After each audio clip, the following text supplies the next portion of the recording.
your vocabulary. So today I am going to give you few tips on most confusing words of English dictionary. So first pair for today's topic is affect and effect. Affect is change, influence, impact, to make difference. Let's have a look on example. Lack of sleep affects your work. So if you will not sleep good, it will be affecting your work. One action is affecting to another action. So affect is called as impact. Effect. Effect is a result. Let's see example. His deep voice had usual effect on her pulse. So, in simple word, we can say affect is an impact and effect is a result. Second pair of words are very important for us to live. They are breath and breathe. Breath is noun. Inhale or exhale called breath. As an example, we can say you can see your breath in cold air, where breathe is a verb and action. To inhale and to exhale is breathing. So, you will die if you don't breathe. So, breath is noun, breathe is verb.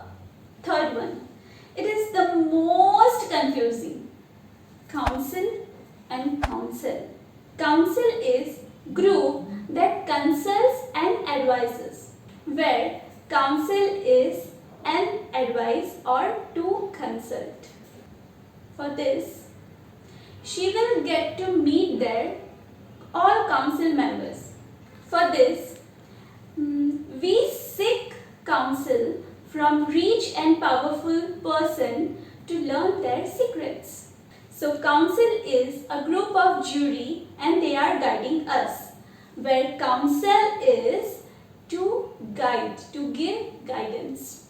Next one, fourth one is very interesting. Only one O is making difference. Lose and lose. This lose is showing to miss something or not to win. As an example, I lose my pen at class every time. But lose is something not tight.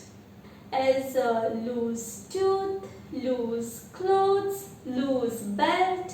These are examples. So lose is not win and loose is not tight. Next pair of words are very interesting. Stationary, stationary. Stationary is standing still, not moving. Stationary is all writing items like paper, pen, scissor or maybe marker, whatever. So let's have a look on examples. For this, the population of Poland is stationary, where for this, I need some stationery items like paper, pencil, eraser and so many things. So these were the most confusing words from English dictionary. I'll come back with more tips to make you good in GRE and to make you more confident in English. So stay tuned with our channel and don't forget to subscribe. Thank you. Bye-bye.